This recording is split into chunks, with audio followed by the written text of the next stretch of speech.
ahead and introduce Nan. So Nan, thank you for being here. You're amazing, and it's exciting to learn from somebody that has a successful studio like you do. Let's hear about the science.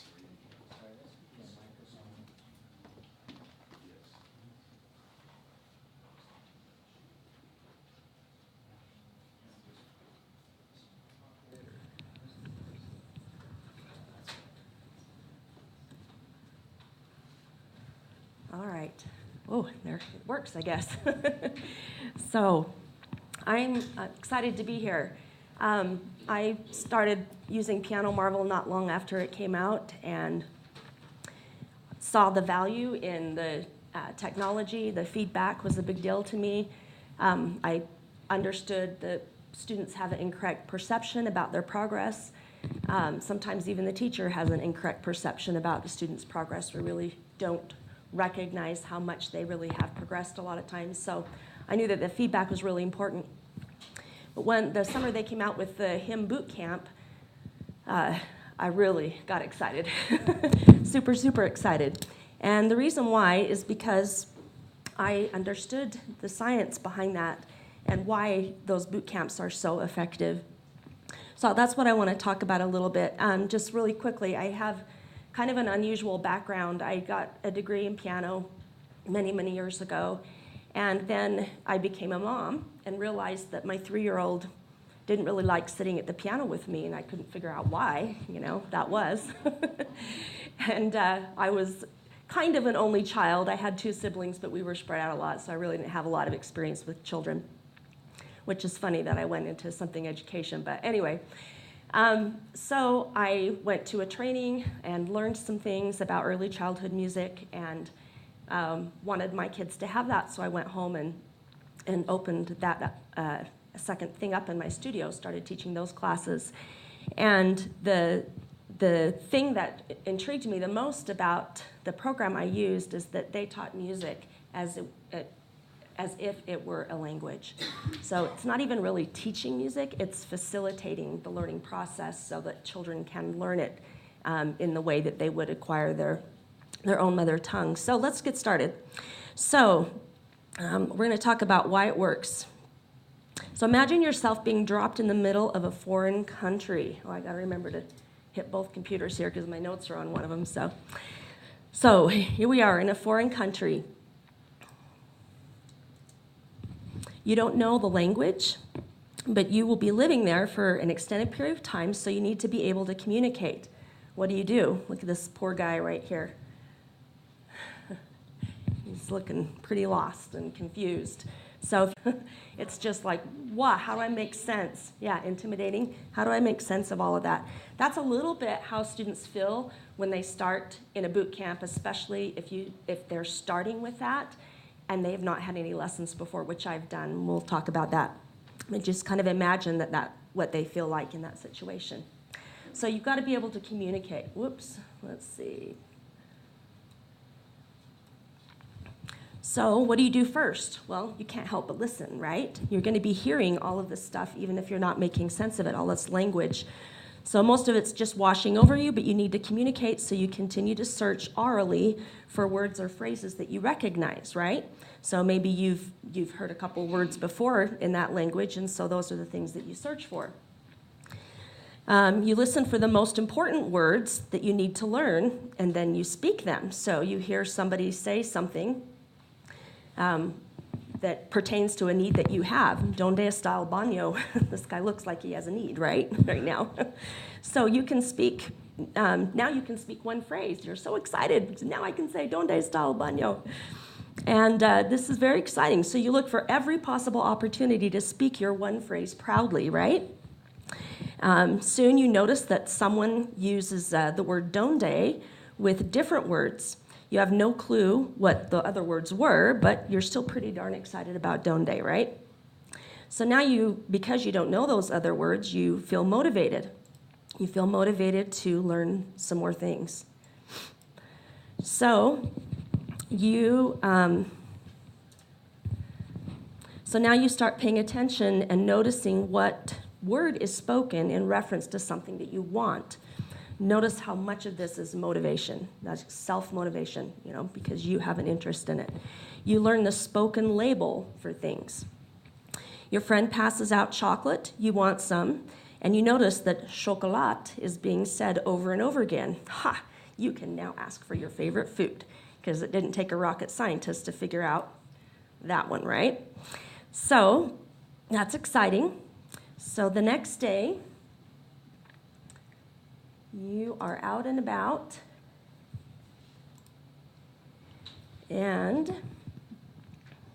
let's see, make sure I'm on the right thing here. Someone on the street stops you, and so the next thing is you hear and recognize some words that you know within the context of a spoken phrase. So someone on the street asks you, "Donde está el mercado?"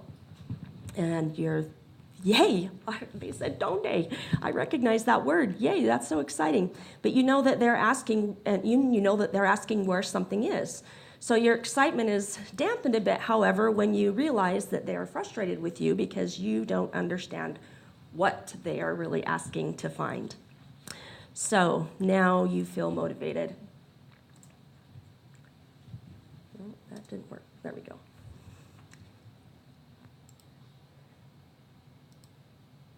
You feel motivated to find out what the word donde looks like in its written form.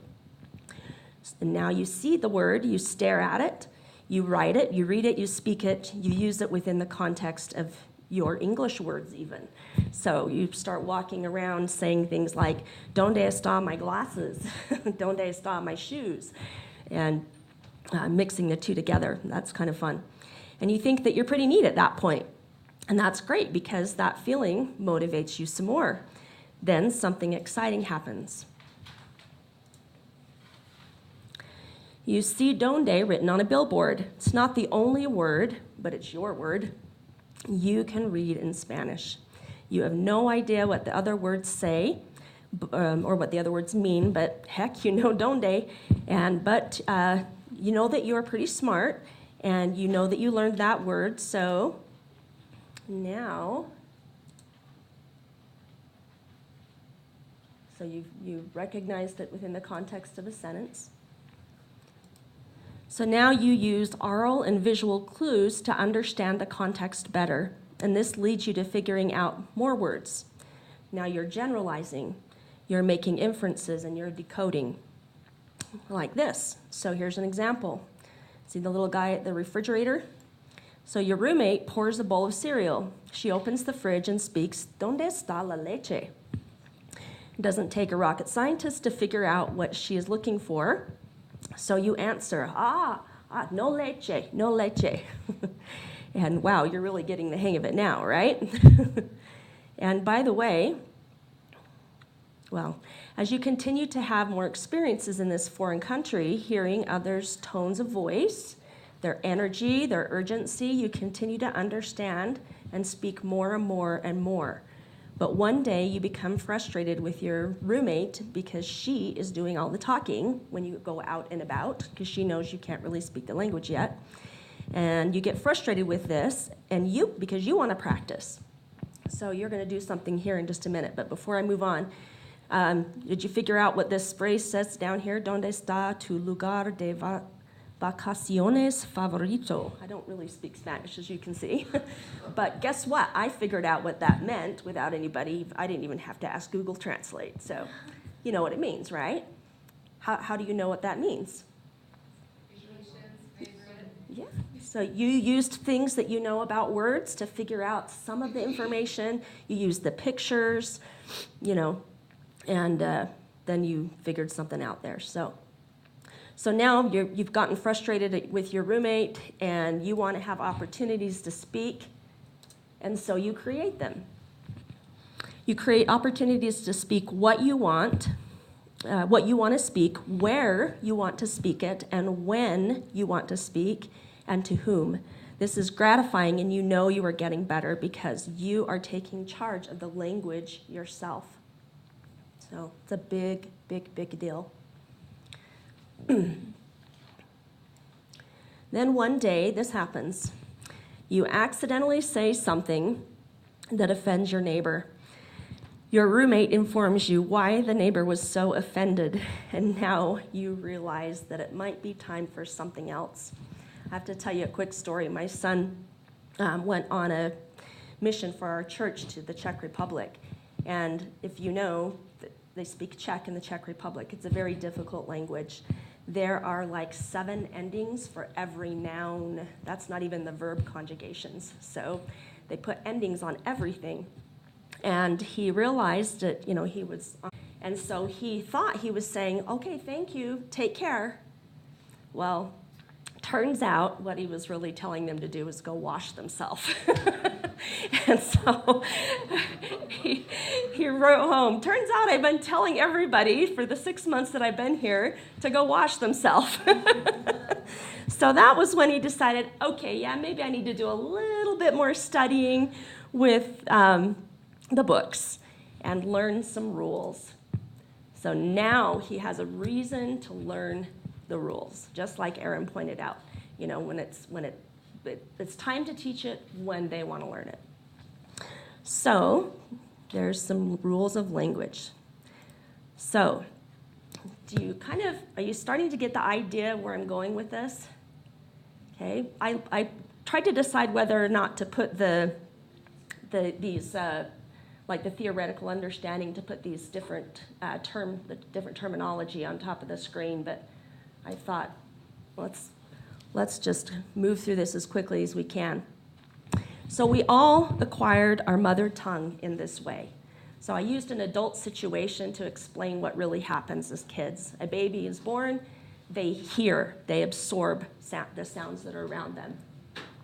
They don't really have a language response at that point, and there's no expectation of that either. So when you sit down in a boot camp for the first time, don't have an expectation. So I tell my students the first time they play it, I don't care if you get 1%.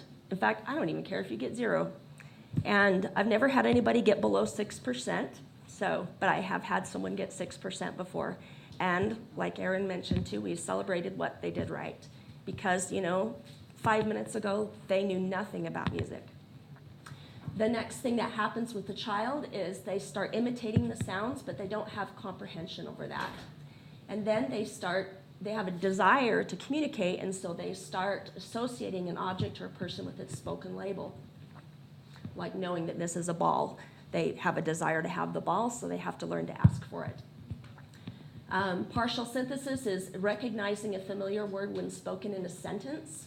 So someone happens to say the word mom when mom's not around, and that little child hears the word mom, and so they immediately start crying.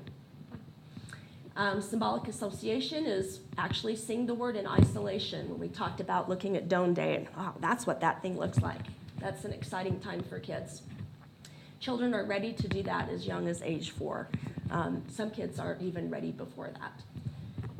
Composite synthesis, now they are going to visually, or orally and visually, recognize a familiar word when written in a sentence. That was the billboard thing we talked about.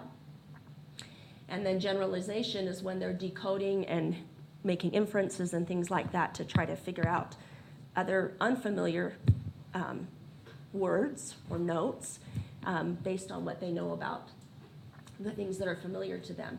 And then improvisation. Improvisation is a super important step that as music teachers I think we underestimate, but there's a lot of ways to incorporate that with Piano Marvel as well.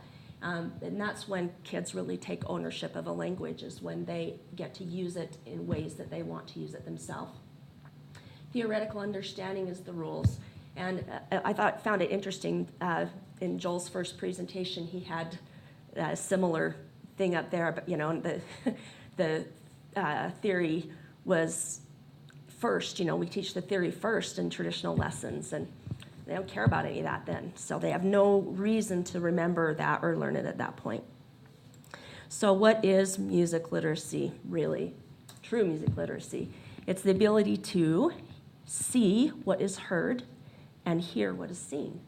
So are you truly musically literate if you have to sit down and play something to know what it sounds like? Are you truly musically literate if you have to hear something in order to be able to play it, but you can't read it? So we want both, so obviously.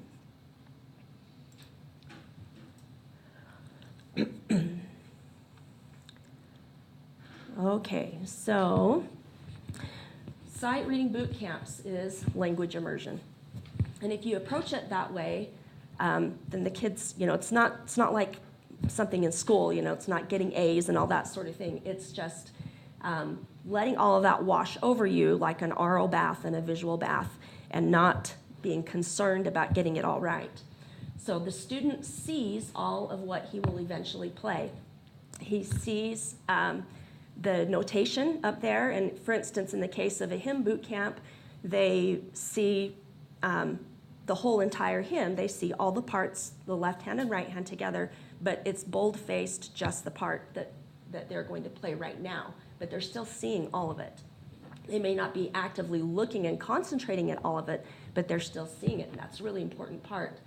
They also hear the visual image, because that oral part is pretty important. And once students have that oral picture, the reading part is not a big, huge stretch. I remember this happening with my 3-year-old, my oldest child. We were sitting there reading The Little Engine That Could one day, and we'd read it for the, 100th time or something. He loved that book, so we read it a lot. And he just said, Mom, stop. And I'm like, okay. And he says, I want to read it today. And so I'm thinking he's going to make it up, make up his own little version or something while we go. Nope.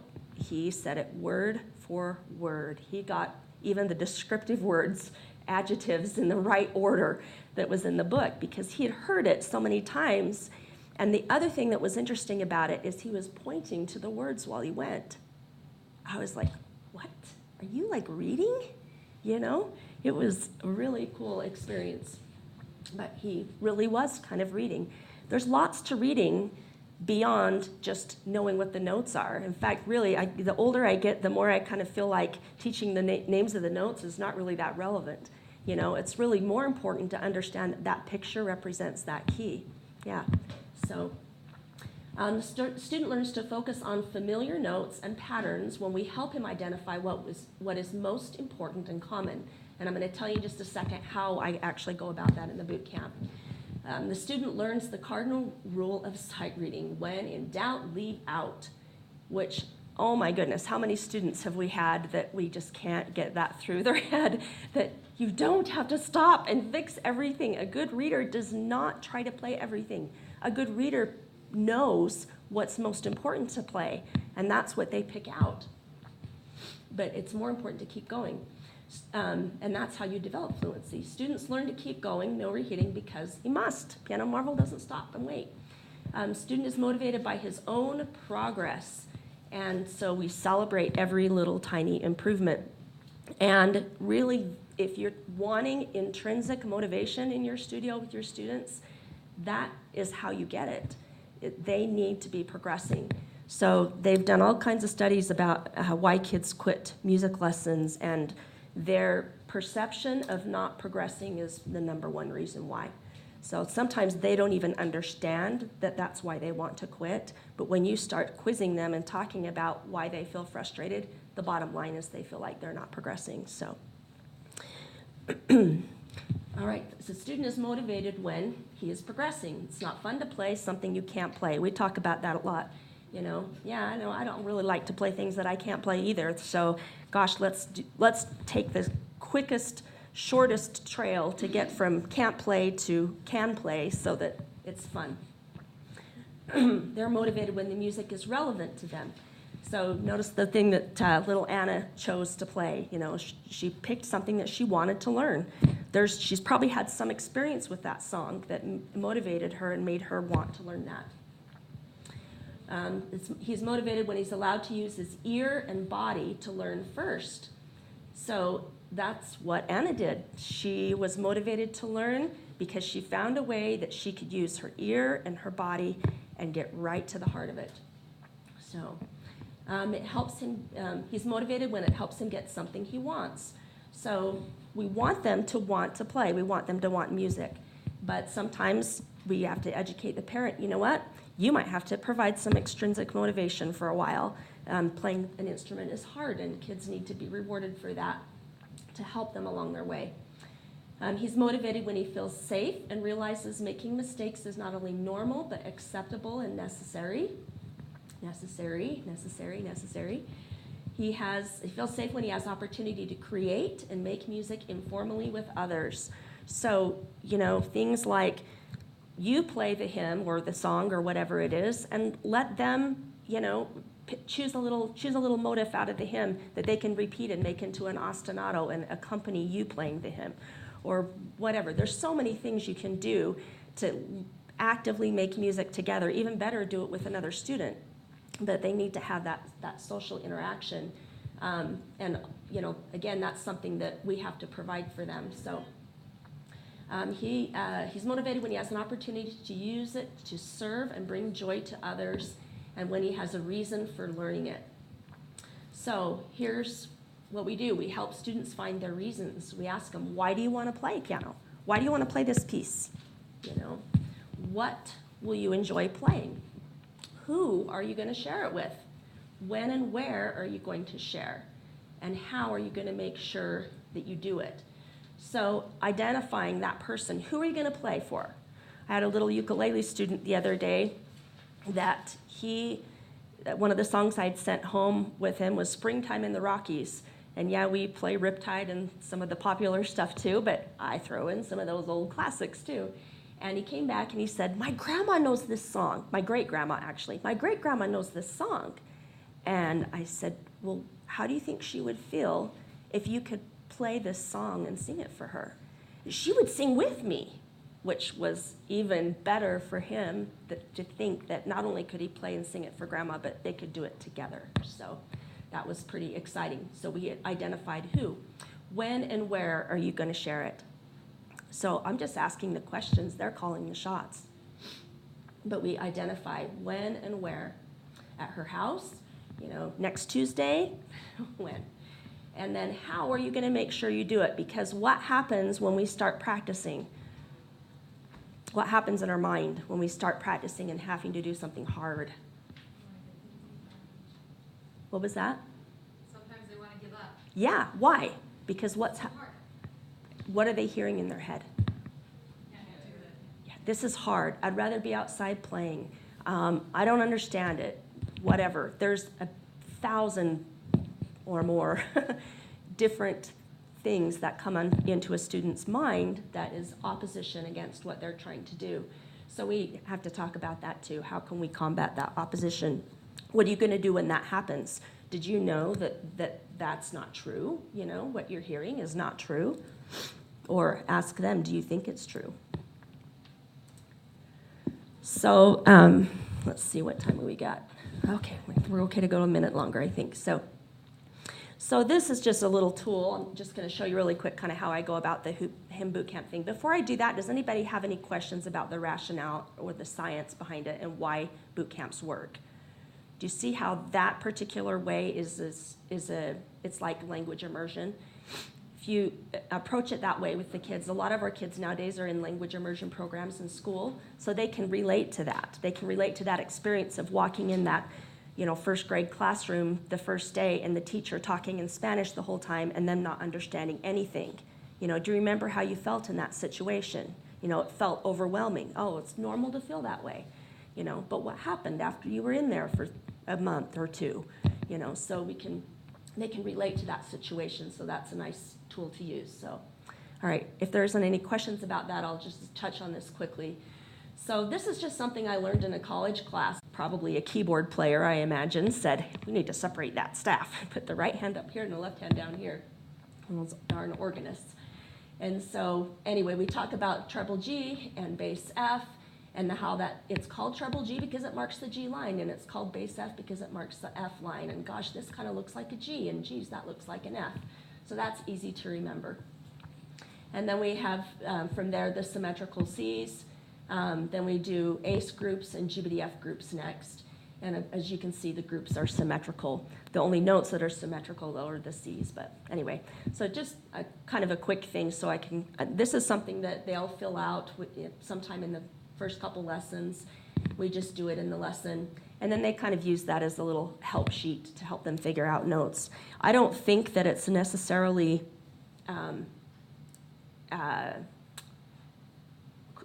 I don't think it's necessary, really, to have this.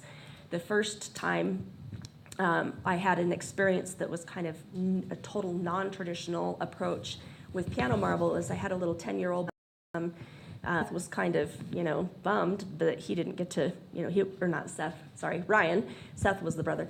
Ryan was kind of bummed that, he wanted to do that too. And so he came and we did some private lessons. And when he came to the first lesson, I asked him, do you know anything about the piano? Do you know what the white keys are? Didn't know that. So I told him that first. We talked about what the white keys were, the names of the white keys. I told him a little story to help him remember it. And then I just said, okay, we looked at we were doing hymn boot camp, so we looked at the first hymn, which maybe I'll pass these out right now. I've given you a copy of this little chart if you want to use that. And then High on a Mountaintop is the first hymn. So let me just have you, if you'll pass some that way and pass some this way, hopefully we can get them out there quick. So we just looked at, so the first stage of the boot camp is right hand alone, right? So we looked at the second note, which is F, the space right here. And why did I pick F? Why did I choose F?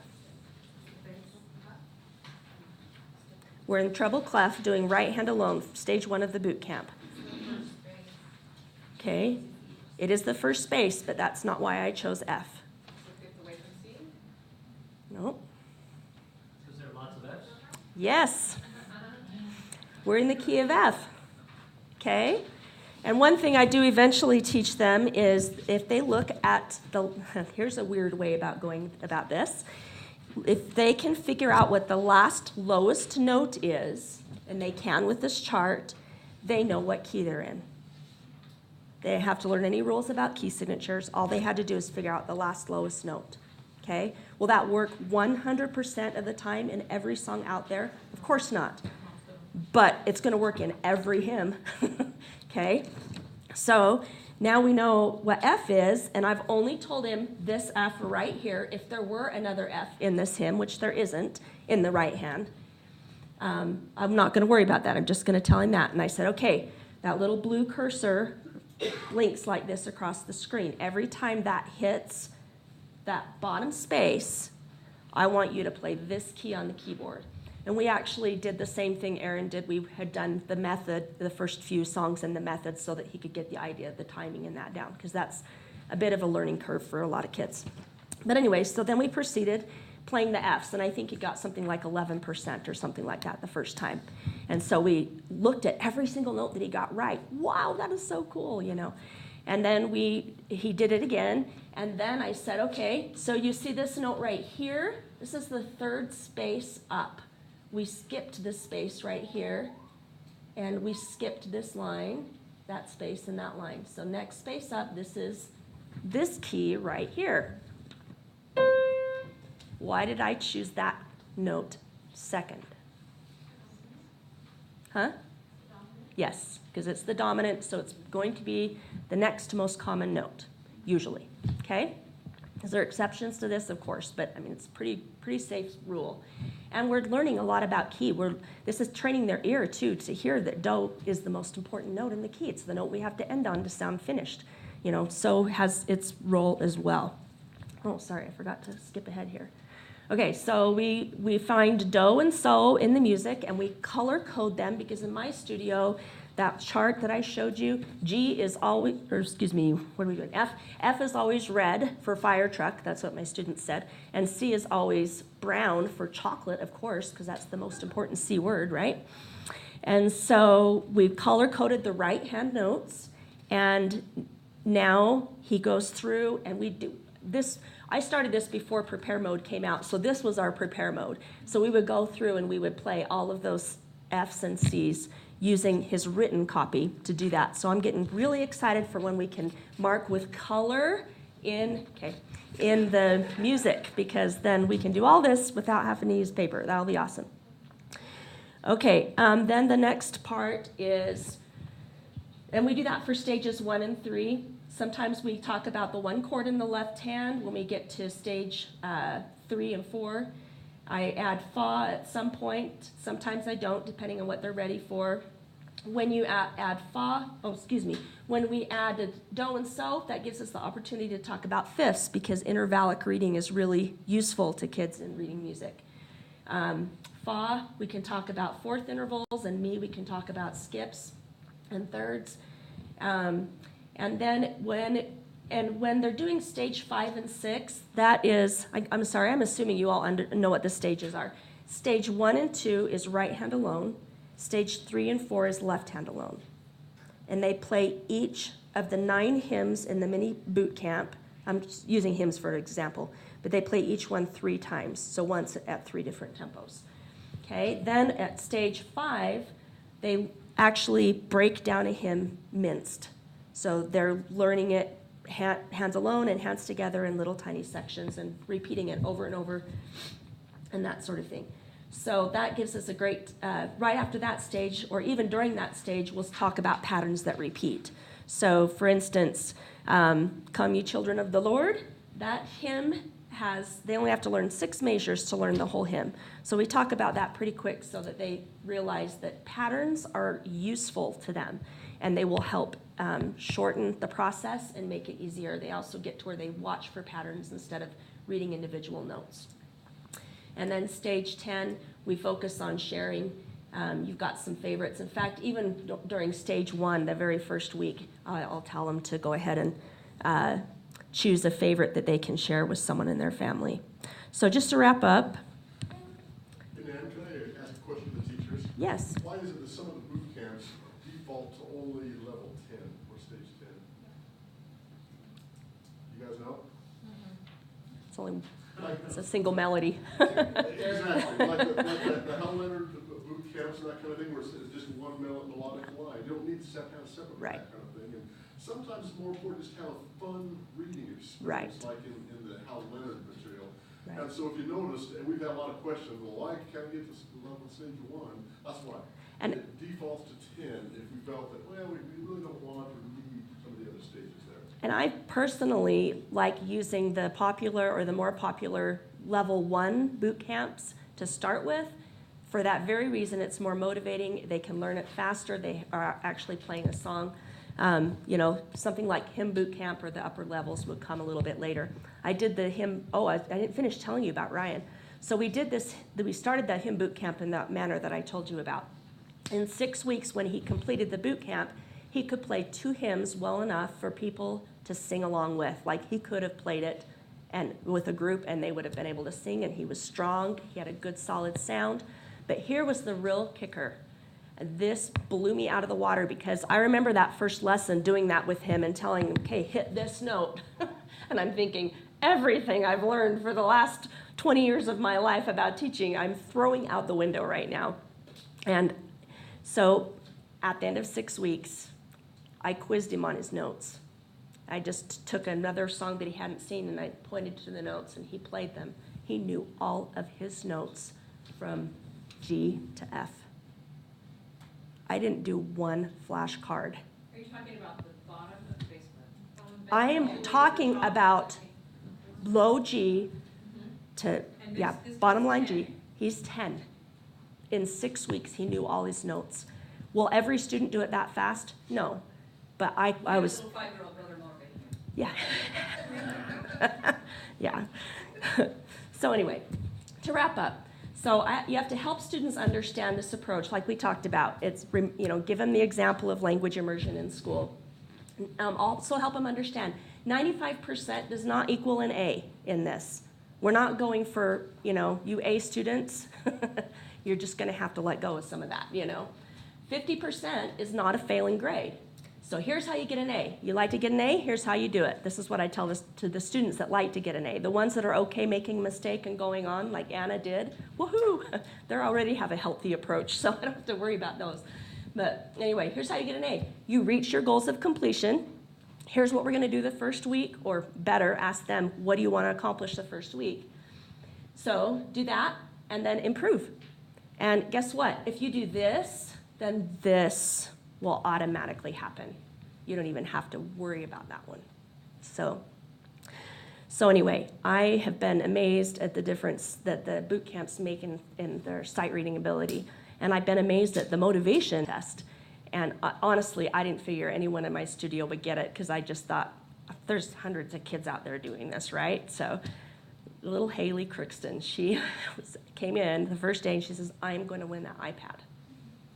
And I'm in my back of my mind, I'm thinking, oh, do I tell her how many kids are? Like, no, I don't tell her that. What am I thinking? And I'm like, I know you will. So that's awesome. Good for you. And she completed 19 boot camps. And she won the iPad. And her sight reading. That was out of 2,000 entries. Yeah. Her sight reading has gone crazy. I had a couple of sisters work on hymn boot camp over the summer, last summer. They weren't even in lessons during that time. Not that a teacher is not important, because of course it is, but there's a few things we had to work on when they came back. But their sight reading improved like over 200. Like they were a high 100, like 190, and when they came back after the summer, they were in the 300s. So, couldn't believe it. So anyway, thank you so much for. Will you just explain Yes. what boot camp is exactly like more specifically? Oh, I'm so sorry. I keep taking for granted that everyone's coming from the same place that I'm coming from. So the boot camps are, Aaron, maybe this is where you can probably explain it more. Let me go ahead and do that. Yeah. Everybody's tired, we're gonna get some food, and we'll come back. Just a couple of things. How many of you do know what a boot camp is? How many of you do not know? Okay, so those of you who do not know, we're watching this whole presentation thinking, what in the world are they talking about? So, just really quickly, we came up with this idea that we'd take students and instead of learning pieces, we'd just read through pieces. Just lots of reading. And it didn't matter whether they scored 0%, 100%, they're just reading. And a lot of times, we'd take people who've never touched a piano and just put them in, and they don't know what's going on. They just watch the notes going along, they listen to it, and so they're just learning orally how the shapes on the page and the sounds all fit together. And what we noticed is it was one of the fastest things how to teach reading that I've ever done. So there are lots of rules and things that we've done to implement into the boot camp, but that's a discussion for another Is it day. something that they are just doing on their own though? No. Like it doesn't have to be with a teacher, or is it something that they do in a class, or is it something we do at home? You could do it on both. Here's how it goes. You click over here. Oh, look, this is Anna Nelson. So she's never done a boot camp. We're going to have to do one of the free ones. Let's do a classical boot camp. She won't even know how she got this in her account, will she? She'll figure it out.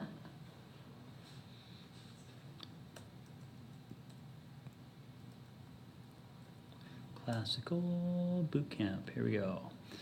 1 to 10. You click on it here.